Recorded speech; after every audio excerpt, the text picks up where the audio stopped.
ஒரு குழந்தை பிறந்துட்டாலே இப்போ இருக்க பெற்றோர்கள் என்ன நினைக்கிறாங்க, நான் தட்டில் சாப்பாடு போட்டு கொடுத்தா மட்டும்தான் அந்த குழந்தை சாப்பிட்டு நல்லா வளரும், நான் ஸ்கூலுக்கு கூட்டின்னு போய் விட்டால் தான் அந்த குழந்தை நல்லா படிக்கும், நான் பக்கத்தில் உட்காந்து சொல்லி கொடுத்தா தான் அந்த குழந்தை நல்லா படிக்கும்.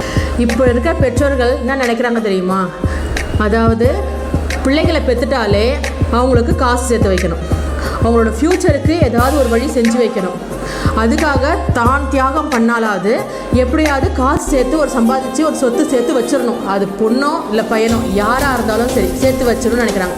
அதுக்காகவே அவங்களுடைய சொந்த வாழ்க்கை சுய வாழ்க்கை அவங்களுடைய சுய ஆசா பாசங்களை நிறைய குறைச்சிக்கிட்டு எல்லாத்தையுமே பிள்ளைகளுக்காகன்னு சேர்த்து வைக்கிறாங்க.